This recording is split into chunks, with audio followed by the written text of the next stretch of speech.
Hello everyone, welcome back to ChemCore. Earlier in this unit, we learned certain concepts, mostly foundational, that'll be used for various aspects throughout the rest of the course. Now I want to talk about the basics of some measurements that we'll need to understand for the rest of this unit, even for the rest of this course. I find it that often students go through this course referring to pressure, volume, and temperature without really understanding what they are.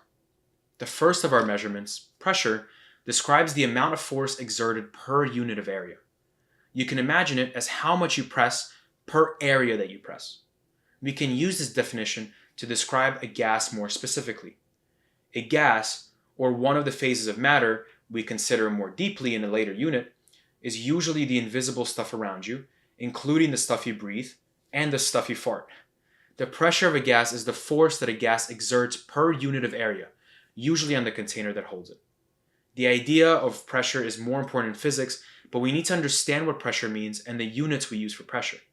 Pressure is a weird measurement when it comes to units. There are for some reason a bunch of different units for it, like atmosphere is bar, psi, millimeter of mercury, pascals, and more.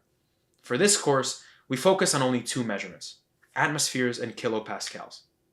The measurement of atmospheres describes the amount of pressure the atmosphere exerts at sea level. The pascal, or kilopascal, is a more mathematical measurement, the amount of force in newtons per unit of area and meters squared.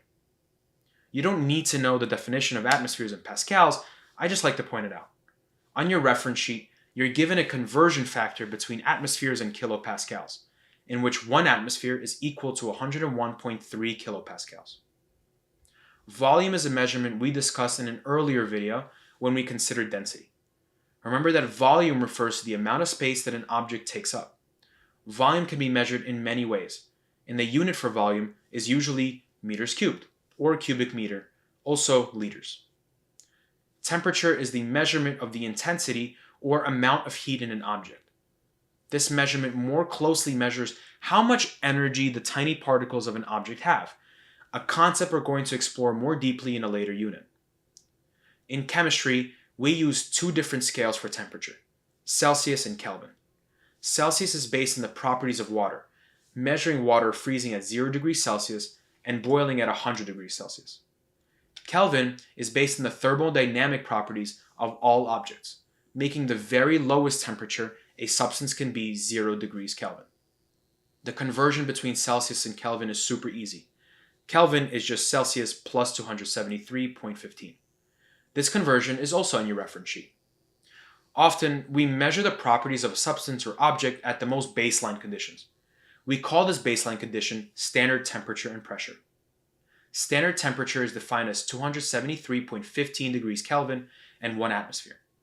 Conversely, we can convert these units to define STP as 0 degrees Celsius and 101.3 kilopascals. Remember that this conversion will always be on your reference sheet, so no reason to memorize. Remembering and understanding the concepts in unit for pressure, volume, and temperature are super important for the concepts we're going to discuss later in this unit, as well as other concepts in later units. Practice these concepts using the free worksheets linked in the description below. See you guys in the next video.